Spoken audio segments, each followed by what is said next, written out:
All right, we're going to go ahead and get started. Good.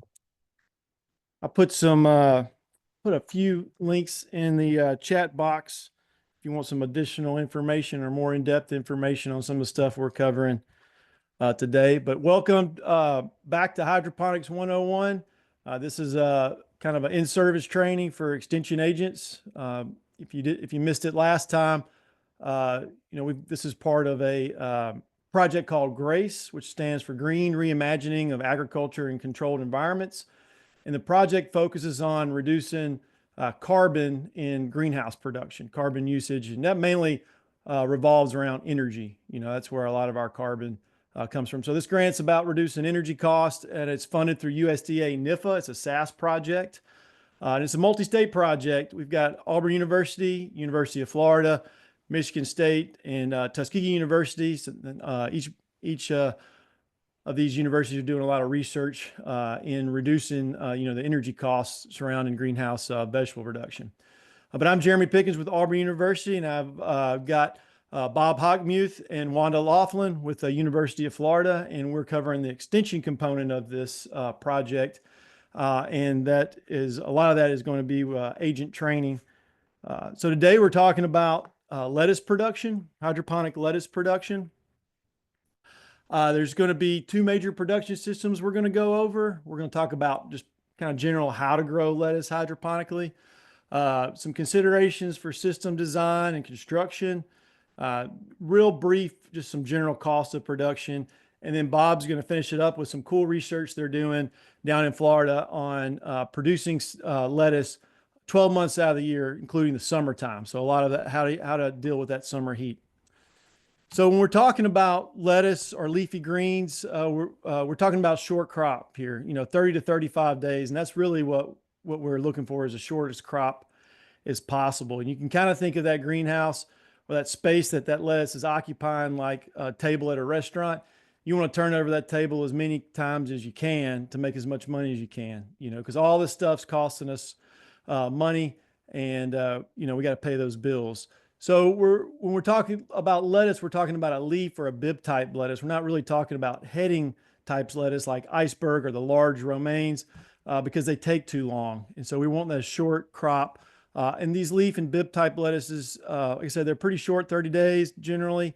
They're normally sold by the head. Those heads weigh only about 5.5 ounces, depending on what time of year and how you harvest it. But it's a neat, fast crop, and it's a great crop to get started with because it's so fast. If you screw up, you can start over and you have a crop within 30 days, where if it's a tomato, that's a big difference. That could be a 90-day issue there. So the lettuce can be sold in a couple of different ways. It can be sold, as living lettuce in crispers or in bulk, loose in boxes. It just kind of depends on your market. So there's different ways you can do it, or it could just be sold loose at a farmer's market, through, if you're just carrying around in a cooler. There's all kinds of options out there to sell it. But those are the two major ones, at least on a commercial scale or wholesale scale, would be either living lettuce or just loose bulk in boxes. The two major cropping systems are, RAV culture, at least that's what I call it. A lot of people call it deep water culture or DWC, and then nutrient film technique. And we're going to go into each of those. The nutrient film technique, or NFT, is basically where you're growing plants in plastic troughs or gutters, and those are spread out throughout the greenhouse. You see here's a little video of one. It's pretty neat, clean system. This PVC is great because you can sanitize it. It's a real nice system.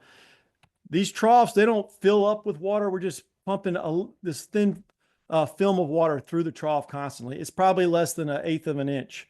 And it's just got a slight pitch to the trough where it drains well, not much of a pitch at all. But we want a lot of airspace in there. We don't want to fill it with water. We want a lot of humid airspace in there for that plant. And so once the water enters the trough, it's just getting pumped through this little drip tubing here. It flows to the back of it, goes to a drainage pipe, and then that flows to a sump where the water is pumped and recirculated back to the system. A lot of sumps for, let's say, a 30 by 96 greenhouse could be anywhere from 500 to 1,000 gallons. It's not a lot of water to deal with. Before it gets pumped back to the system, it's going to run through a controller. in most cases, at least for the medium to larger scale systems. So this controller has got sensors that are plumbed into the water lines, and it's measuring the pH and the EC. And so EC stands for electrical conductivity. And we're going to talk more about fertilizer. We're talking a little bit about it today, but we're going to have a session on it later in the year to really dive deep into it. But electrical conductivity is how we kind of monitor our fertilizer levels. So if you think of all fertilizers are basically salts, and the more salt you have in a solution, the more conductive it is. So we can measure the conductivity of the water to give us kind of an idea of how much nutrients we have in the water. It's not telling us individual ions in there, but we just kind of get an idea of the nutritional status of that solution based on the EC. So this controller monitors that. If it needs more fertilizer, if the EC is too low, a little peristaltic pump will kick on and pump some concentrated fertilizer back into the line. If the pH needs adjusting, it can either add acid or a base to the line. So these are neat little systems. They come in all kinds of levels of sophistication. This is a pretty low tech one. This is a little Milwaukee system we use. It's pretty inexpensive. I think Bob and Wanda have a Blue Lab system. But this really takes a lot of the maintenance out of monitoring your nutrients. You don't have to come out there constantly with a meter once a day checking it. This kind of does it for you, automates it. NFT pros and cons. I'd say the pros, it's easy to clean. It's PVC. You can bleach it, sanitize it very easily. There's a lower food safety risk with this when compared to the deep water culture. That's mainly because when you're harvesting, you can pull these troughs out and you can pick the lettuce off without a lot of dripping that you would get with a raft type system. You're dealing with a lower volume of water, which there's some advantages to that. If you mess up your nutrient solution, you're not having to get rid of a lot of a big volume of water like you would with the deep water systems.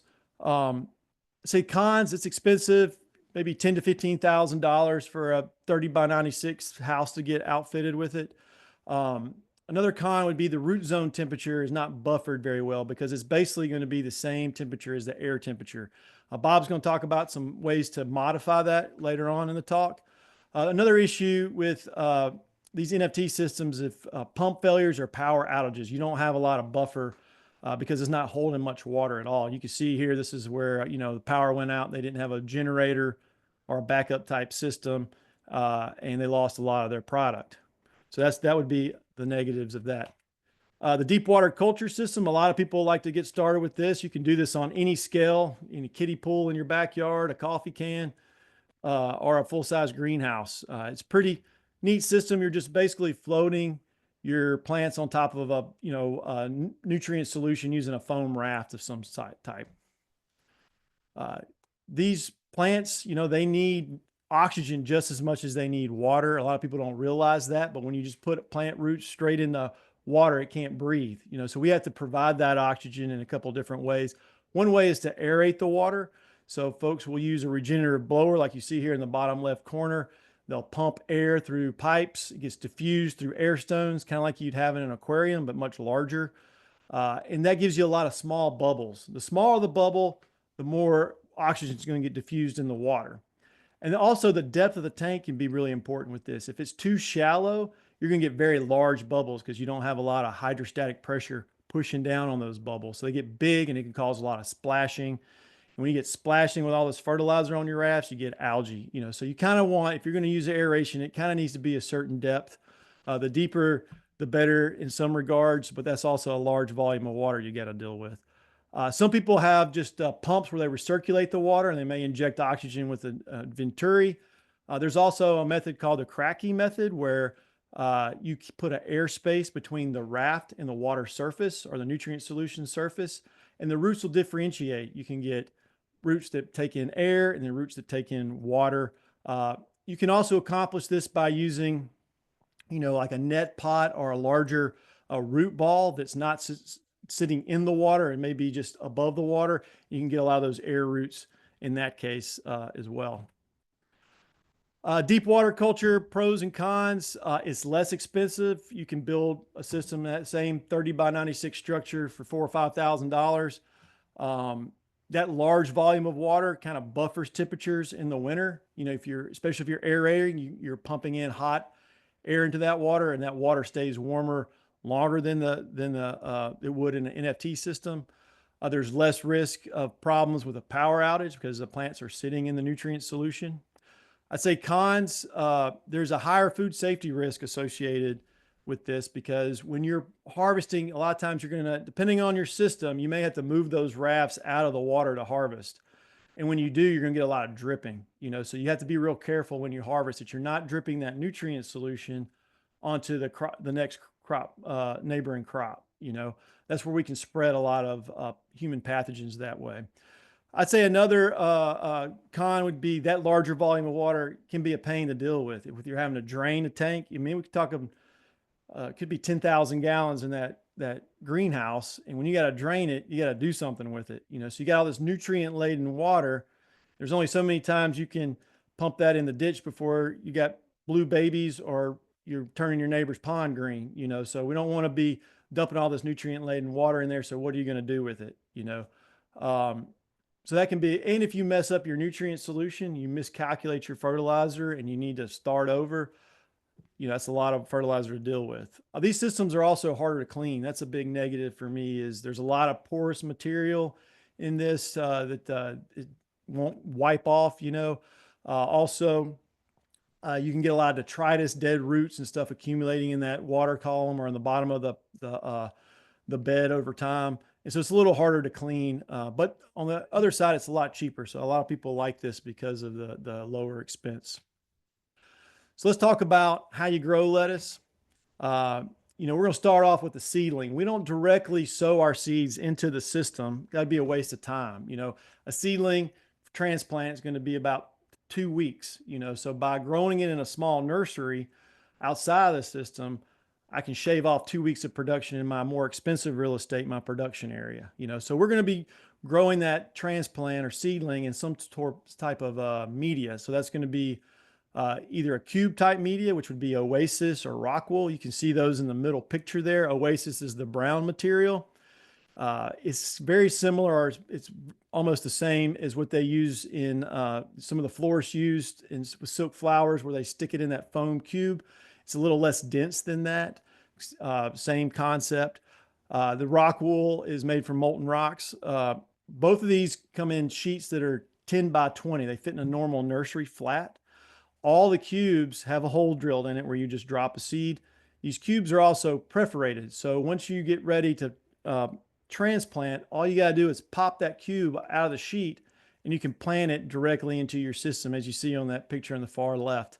Another option, especially for smaller systems, is using these net pots or net cups.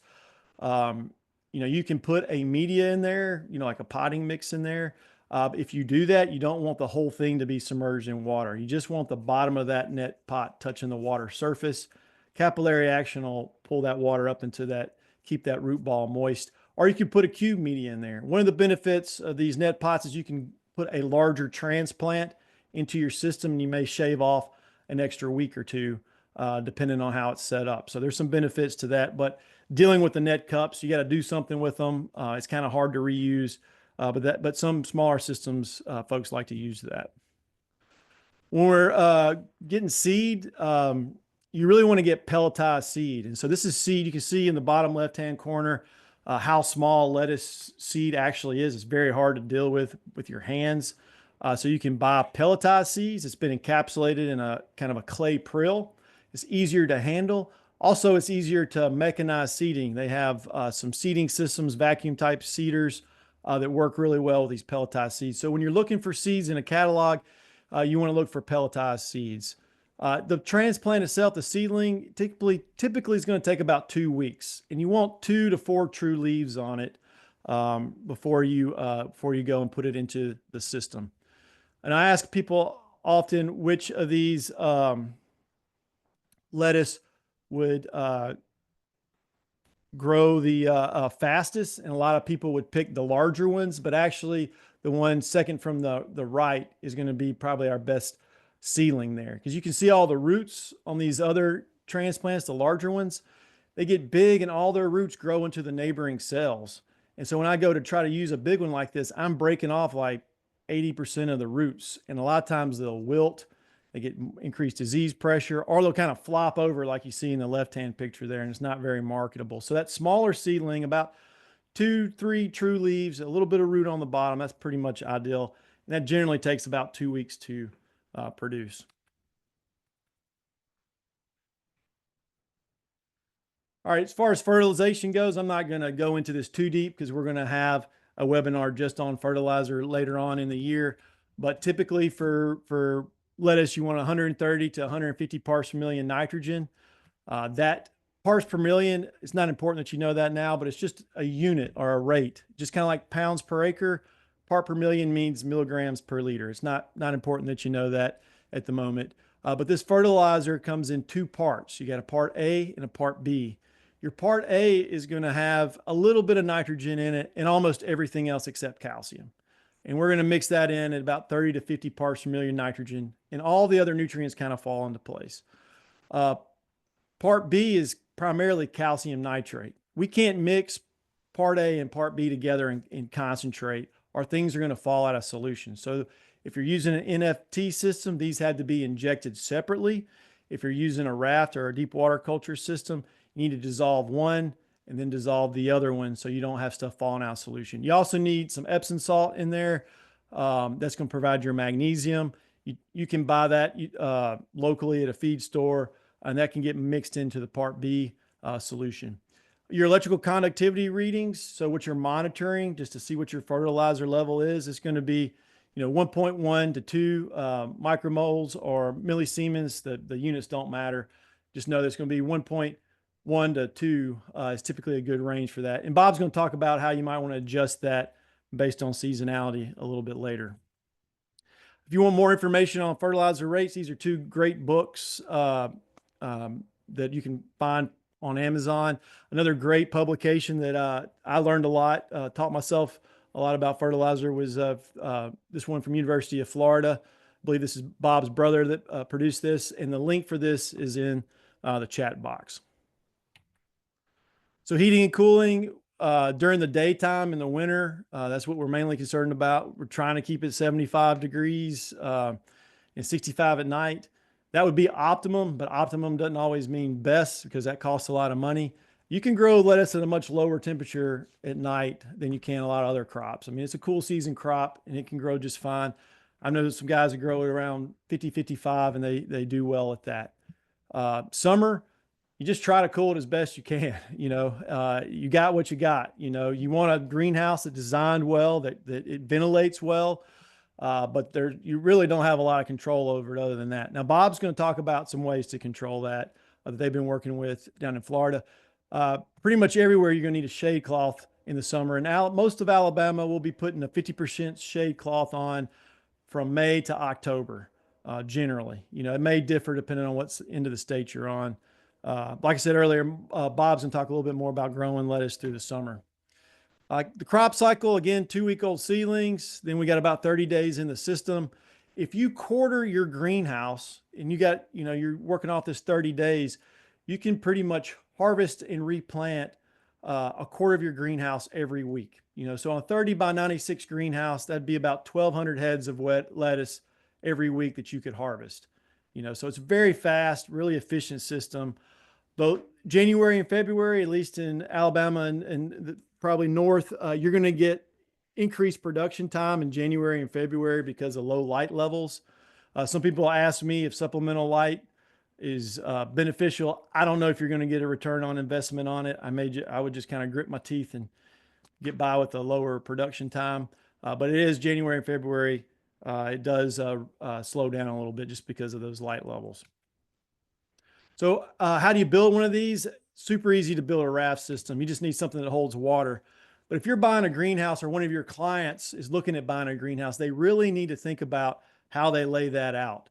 If they're going to purchase a greenhouse, they need to think about the ergonomics of it and their space utilization, or efficiency there. So my drawing here, I just realized is wrong, that 28-foot greenhouse should have I believe a 4-foot walkway in it, but you can see here how the size of the greenhouse width and your bed size is important. Okay. So I don't want to walk, I could walk down a 4-foot walkway with a 28-foot house.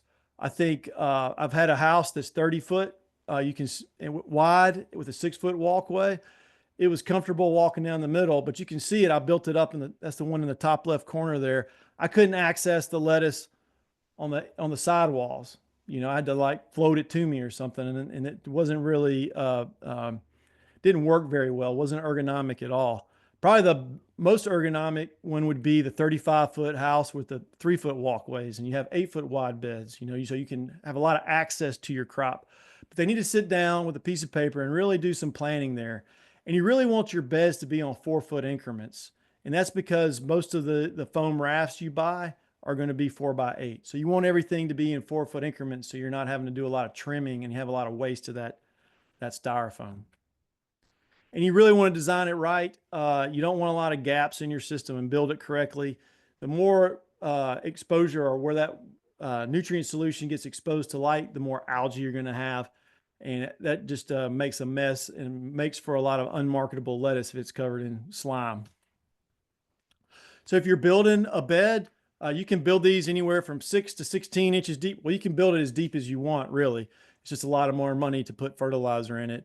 A lot of people use 2-inch dimensional lumber or concrete blocks to build the bed. You really only have to support the outside of the bed. And I'll use metal pipe or rebarb or wood stakes on the outside of the bed because the water is exerting pressure outwards.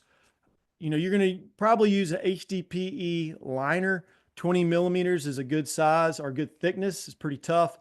You can get it in black or white on black. I prefer the white on black. I put the white facing up. The reason for that is I can see tears or cuts in the liner. They have a repair tape. If you get a cut, it's not a big deal. But if you're trying to search for a tear on a black liner, it's very hard to see. You have to look for air bubbles and things like that. They can mold corners in for you. I like to mold my own corners. You just never know whose math may be off. I may be building my beds. I may not build my bed square or they may mess up. So I like to just fold my own corners. Liners can be anywhere from $800 to $1,000. Not too expensive. They come in 22-foot wide widths and as long as you want. And again, you want to build everything in 4-foot increments. Another really important thing, especially with large beds, is you want a way to drain it. You don't want to be putting a sump pump in there all the time. Some of those have oil in it that could leak out. So to put a drain in a system, I like to use a standpipe. And to be able to plumb through that plastic liner, I'm going to use something called a tank adapter or a bulkhead fitting. Now, some people will get a lot of PVC fittings from Lowe's, stuff they use in a shower and a bunch of silicone, and it doesn't work very well. These bulkhead fittings are designed to be able to plumb through a tank or a liner. It's got a little gasket on there. The gasket is on the liner side. When I build these, I normally put in a piece of plywood on the other side of the liner. You can see that in the picture on the right. The reason for that is if that pipe starts to sag any with the pressure, the weight of that water, it's going to start opening up some little gaps around that seal and you'll start getting leaks. So I put a piece of plywood on there and also build a little wood box underneath it where I can access it and kind of tighten it and things like that. It just makes it a little bit easier to do. But drains are important. The bigger the drain, the better. The more drains you can put in, the better. Because when you're draining a 12 by 88-foot bed of water, it takes a long time. It takes even longer to fill it back up. So the quicker you can drain it, if you need to drain it, the better. So the more drains you get in there, the better. As far as the rafts go, there's a couple options. You see a lot of my pictures have this extruded polyester or the Dow Blue Board or XPS, they call it. This is not food grade and I wouldn't use it. We don't know what's in it. I know when it gets old and it's been in the sun for a little while, you can wipe your hands on it and you get this blue powder. I just don't know what it's putting in the water. So you really want to use a food grade expanded polyester or EPS type foam. And it needs to be food grade because some of them for the construction materials aren't food grade. They may have other things in them. You can buy these specifically for hydroponics and they'll have kind of a coating on them that kind of helps with cleaning. You can see they're very porous, so they're a little difficult to clean. You can also, they sell these, some companies sell them encapsulated in plastic where it's really easy to clean and they last forever. But I would try to buy the expanded polyester and stay away from the Dow Blue Board. If you're just playing around, you want to grow some cut flowers, something you're not going to eat, then go for the blue board. You can get it at Lowe's. So if you're using cube media and you want to plant directly into it, I like to use a 7th, 1/8 inch speed bore bit. That just makes a perfect hole. Some people try to use spade or butterfly bits to just chews up the foam. If you're using that, if you're cutting into that high density foam or thicker stuff, you may want to use a hole saw to do that. That 7/8 inch bit, that cube media fits perfect. 1 inch cube media fits perfectly in there and tight and pretty snug. How far do you space your plants? 8 inches is ideal for most lettuce, and that's going to give you about 36 heads in a 4x4 sheet. If you're growing some herbs, you could do like basil. You could probably do 6-inch centers and get a lot more, take a lot more advantage of your space there because they're trying to grow a little bit more upright. But 8 inches is really kind of the ideal range. And that gives you about 2.25 plants per square foot. And that doesn't matter if you're NFT. Most NFT systems are on 8-inch centers or 7.5-inch centers, and most raft systems are on about the same spacing. What's beautiful about this is you can make it almost any size as you want. You know, I mentioned earlier 4-foot increments is great. You can make it in a 4-foot wide bed as long as you want. You can make it kind of nice and ornate like this one on the far left. You can make it very large. I will say if you're building large beds, for me, it's very important to compartmentalize those. I don't want one big, large bed. I just had issues with that before. For example, in this greenhouse in the center, as part of a project, I had a rat fall in and die and drowned. And so I had to throw away the whole bed worth of lettuce, you know. But if it was compartmentalized, where I had several beds within that same footprint, I wouldn't have to get rid of all my lettuce. And there's whether you have a disease outbreak or for different reasons, it would be good to compartmentalize these longer beds. You can also make it pretty small. This is kind of a robust Rubbermaid tote on the far right that you could use something like this. You could use Omaha Steak cooler. That would work perfect for a small hydroponic system for a classroom or something on your back patio. But you can make this, you can make it out of a coffee can, anything that holds a nutrient solution, and you can hold your lettuce upright. It's pretty neat system. And you can do this outdoors, maybe seasonal. I know Bob and Wanda have had built some little hoop houses over some at their station. We've played around with heating the nutrient solution. And we've been able to, if we keep it about 75 degrees, we can still grow through the winter in a pretty low temperatures. They say if you keep it around 75, it can even handle a light frost without losing some yield. As far as what does this cost or the economics behind it, I would say you really want to have kind of a factory mindset with this. You want to be turning that over as many times as you can throughout the year. So that's why you want that short crop cycle. And that's because we have these fixed costs that we're always incurring. You know, that's like depreciation on our equipment, energy. Some people put energy under their variable cost, but I think it fits really nice under fixed cost because I've got to heat that whole greenhouse regardless of how many heads are in there. Your manager's salary, your advertisement, your insurance. As far as depreciation goes, I would try. A lot of people don't do this with normally with equipment, but you know, my greenhouse, I would try to depreciate out over 5 years. I want to try to pay that thing off as quick as possible. So anyway, your fixed costs, you know, with if you're on a 30-day crop cycle, could be about 36 cents a head. As far as your variable cost, so this is what it costs, you know, to grow that head. It changes based on how many heads you got, but on a per head basis, you're looking at about 68 cents a head. You know, and that can vary depending on your packing, how you're gonna, you know, if you're putting it in box or clamshells. I think this would be more if you were putting it loose in box. Those clamshells are kind of expensive, but you're looking at about 68 cents a head. So just shy of about $1 a head in production cost, you know, and that really depends on your production system. And there's some other variables in that, but it's you know, it's quite a bit of money to put into that head of lettuce. A lot of this information is in this publication we have with Extension, and that's Alabama Extension, and that's in the chat box if you want to look it up, or you can use this QR code. But lettuce is a great crop. It's fast. A lot of people like it because it's fast. It's an easy one to get started in. And that's kind of wraps it up for me. And I'm going to turn it on over to Bob. All right, thanks, Jeremy. And just to build on that, lettuce and this whole leafy green group has definitely been where a lot of the increase in our hydroponic industry has been in the past few years. So it's a very, very popular, um, popular crop right now across all of the country. Next slide. Um, Today, for this part of it, I'm going to be focusing on nutrient film technique. Jeremy did a really good job on both the deep water culture and NFT, but this particular project that I'm going to be discussing has probably been about a 7 or 8 year research project, and we were trying to answer the question for some of our growers here who do really, really well in selling product and having the greenhouses in operation from August or September all the way through until maybe May. And then when we get into June, it gets really hot and we begin to get to the point where some of these crops just cannot stand the temperature and humidity that we have here in the southeastern part of the United States.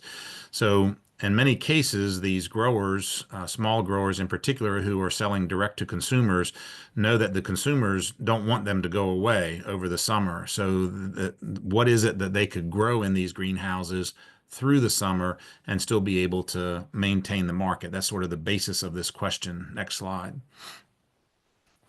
So in our attempt to work through this, we know that the challenge in our summer period is the high temperature and the high humidity, and so this works well into our GRACE research project because there's a lot of energy that would be required to do this over the summer, but might be something that important in a market strategy for us to figure out how can we reduce that energy input over the summertime. Um, the things that we wanted to look at here are the challenges. There's not just one challenge. The high ambient temperatures might be well over 100 degrees, maybe 110, 115 in some of these greenhouses. The nutrient solution temperature therefore goes up really high, especially in NFT, very quickly. The EC is something that we needed to consider. And ultimately, without some of this modification that I'm going to discuss, the root health, oxygen and Pythium root rot, for instance, are very, very pervasive when we lose oxygen and allow Pythium to move in. Tip burn and bolting are two that we evaluate in our trial. And bitterness is one that typically is associated with high temperatures in some of our old varieties. And so we've been able to try to work on a holistic research program here to take into consideration all of these variable characteristics. Next slide. So to do this, the main things that these are the 5 points that we wanted to work on to see if we could make this work. This is a slide of Wanda and I in our NFT system looking at this particular project, and we wanted to evaluate different shading systems, electrical conductivity monitoring that Jeremy mentioned earlier, and then can we chill the solution? And number 3 really is probably the basis of our ability to be successful over the summertime. But we can refine that a little bit more with the right cultivar selection. And then post-harvest handling in the hot part of the summer is also very, very tricky. And typically you need to get into the greenhouse at dawn and get all the harvesting done as early as you possibly can. It's very difficult to have good quality lettuce when you're harvesting in a 100-degree, 110-degree greenhouse in the middle of the day. Next slide. So the first thing here with the ambient temperatures being well over 100 degrees through a long duration of time, we've worked on a shading system, both on the tops and the sides of the structure, and we feel as though we've kind of hit the maximum of up to 50% shade. So we're going to reduce the light by somewhere between 40 and 50%. And what happens, this is sort of maximizes our ability to reduce some of the excess energy coming into the greenhouse. If we get more than a 50% shade on the greenhouse, then we begin to disrupt the normal physiology of the crop, and it just gets to be really difficult. Gets to be thin leaf, spindly, other characteristics that don't make it very, very profitable in our greenhouse system. So we feel as though 50% is the maximum that you want to have shading. When you do this, you need to consider the amount of shading that you're getting from the greenhouse plastic itself. So if you've got a double layer poly on the greenhouse, you don't want to put 50% maximum shade on there, because you're going to end up with something much more than 50%, at least 10% for each layer, depending on how clean those individual layers are. Next slide. The other thing, and Jeremy hit the nail on the head with the sort of the range that we typically look at growing lettuce. And I would say that if you take that range of 130 to 150, that's going to be the range that we would typically be in during the really optimum conditions for growing lettuce.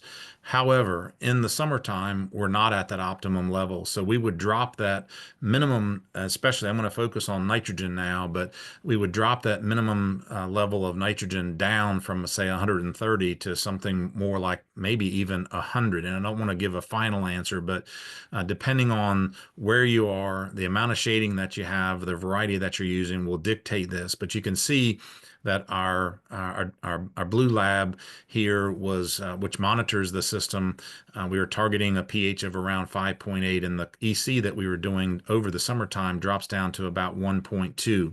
So it's less than the optimum range that would typically be done. If you think about it in the standpoint that during these really high temperatures, the plants are picking up a lot of water and transpiring that out. And so if the EC is really high, you probably are making the plant work harder at those higher ECs. So we have found sort of a sweet spot here when we drop it down to about 1.2 EC and maybe plus or minus 100 parts per million in the case of nitrogen. Next slide. And then I mentioned that this is really the basis of being able to make this work.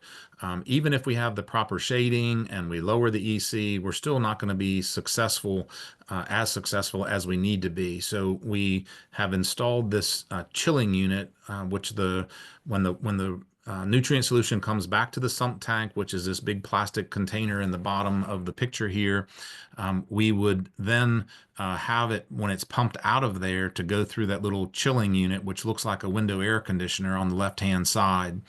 And then after it goes through the chiller, it goes into the NFT system.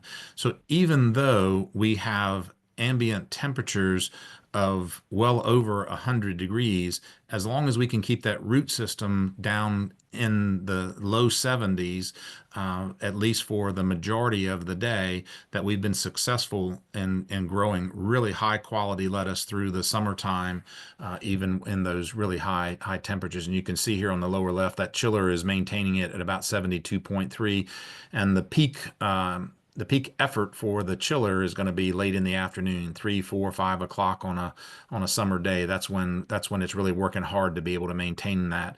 When you get into the nighttime, it's going to be easier because it doesn't have as much work to do to be able to get those temperatures down. Next slide.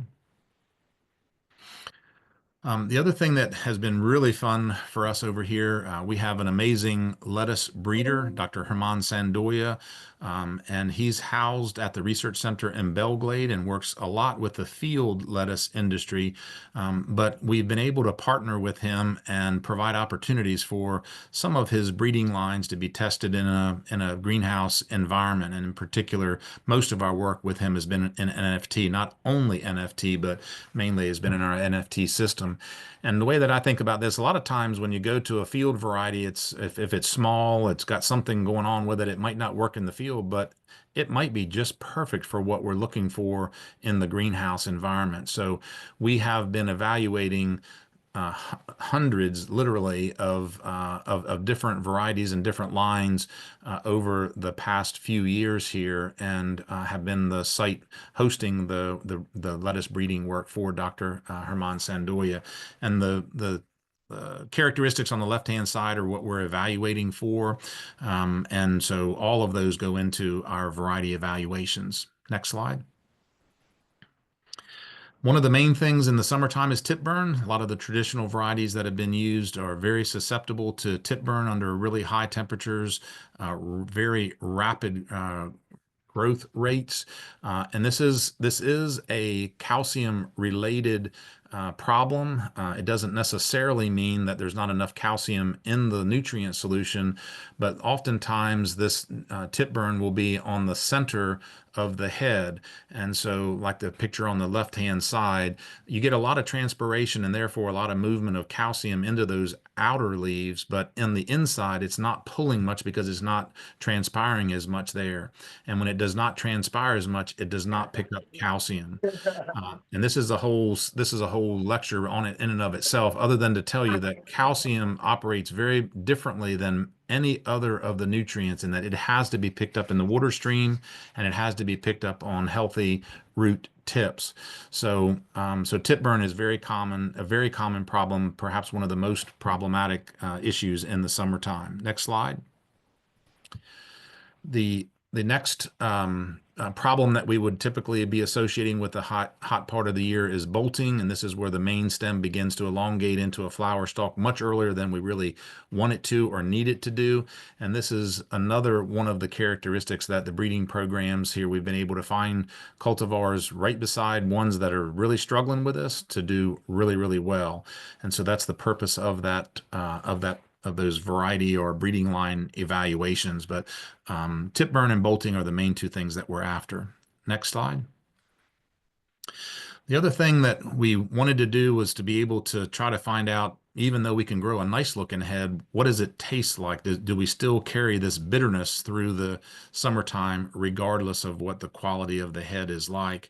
And this is some of the research that's been published in journals where Dr. Sandoya does have cultivars and breeding lines that are not bitter. There's a definite difference. You can tell the difference in bitterness, and we also can tell a difference in some of the vitamin context in these different heads. So this has been the final piece of the puzzle to make sure that not only can we grow it, but it's going to be a viable product in the marketplace. Next slide. We do have successful grower adoption here, and this is one example here, not too far from the research center, where this grower has implemented a lot of these practices. In fact, he's been a part of helping us to put a lot of this into play and has worked with us on the research protocol. But he has been successful with direct markets. A lot of the lettuce right out of the property there, sort of direct sale to consumers. Some restaurant and some other kind of, but it's all direct to consumer kinds of sales. And he's been successful in following the protocol that I've reviewed here. Next slide.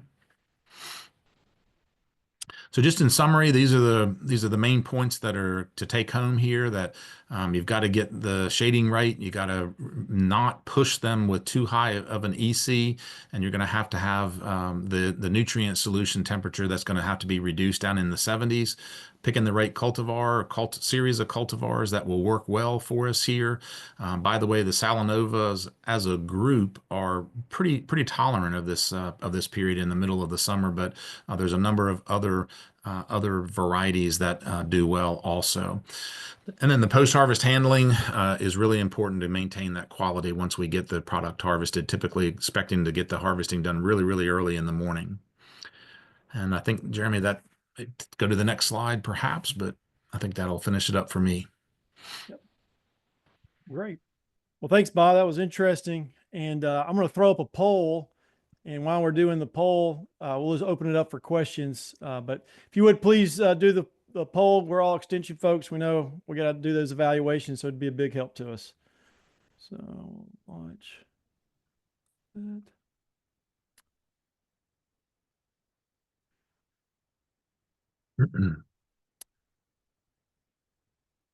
And again, if anybody has any questions, you're welcome to type them in the chat box, or you can ask us directly here.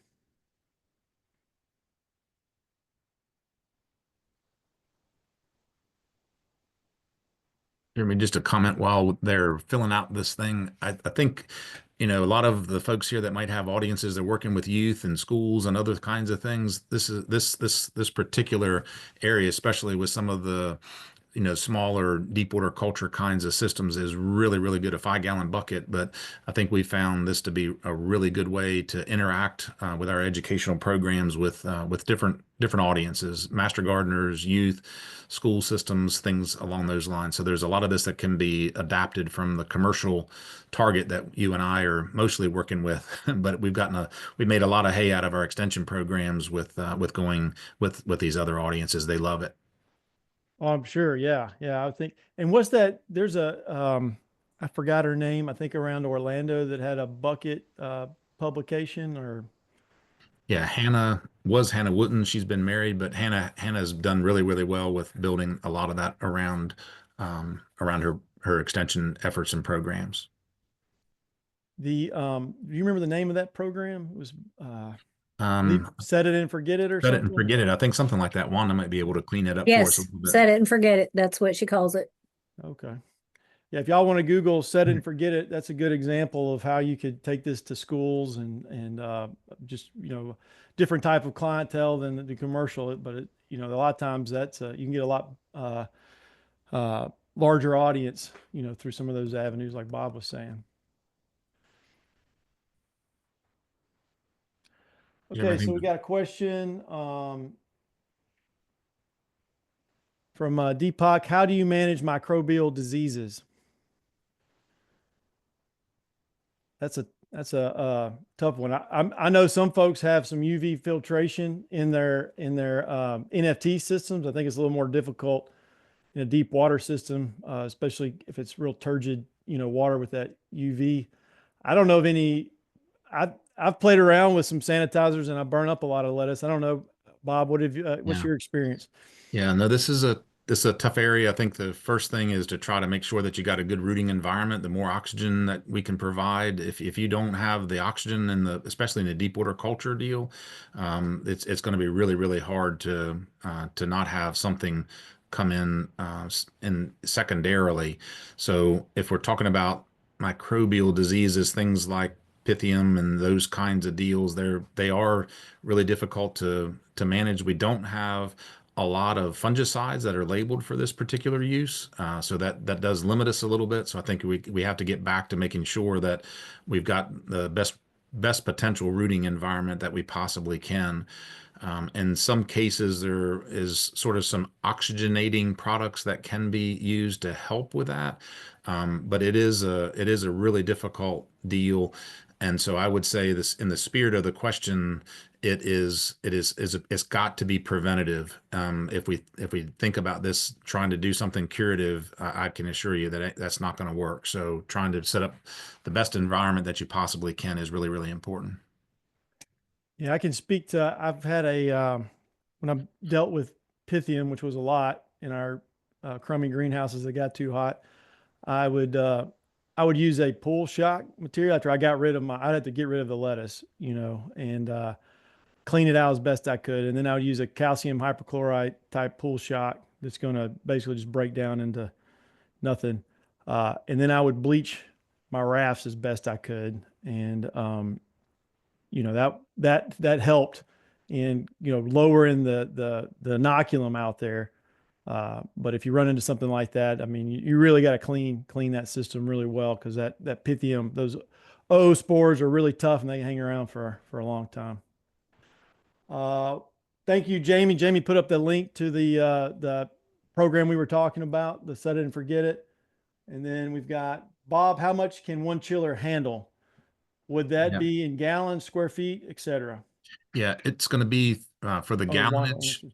Yeah, and so, yeah, I was going to defer to Wanda here, but I think if rather than looking at how much one chiller can handle, I think you go the other direction and say, how many gallons is it that we've got to get through this? And then you would size the chiller for the amount of volume that is going to be used. Ours is a pretty small system, so it's a 115-gallon tank, as Wanda said in the chat box here, and we're using a 1 horsepower chiller. And let me just go back and say that I'm not by any means saying that this is really easy economical thing to do because there's a lot of energy that goes into this over the summer. But the growers that are doing this feel like it's really important to almost create a lost leader over the summer to be able to maintain that market. So they have much larger chillers than what we're using to be able to accomplish this. And here in Florida, I think, Juan, and I'll let you mention this as well, that I think oversizing the chiller is probably important because if you get one that's too small and doesn't keep it up, you're probably asking for trouble. Another question, do you need to control the temperature in the greenhouse or just the water with the nutrients? Well, in our system, we're doing everything that we can to control the temperature down to, a certain point, but you can't bring the temperature down below the ambient temperature outside of the greenhouse, even with evaporative cooling. And evaporative cooling doesn't work very well for us in Alabama or Florida in the summertime when we got high humidity. So I think we are trying to do both. We're trying to not let the temperature get any higher than we possibly can through proper ventilation, shading, so forth. But ultimately, even when you do all of those things, if you don't have the chiller, you're not going to be able to be successful, at least here in Florida, and probably the same where you are, Jeremy. You're just not going to be able to be successful over the summer without the chiller. So I think this answer to the spirit of that question is it's the chiller that is the thing that's making this successful. Well, does anybody have any other questions?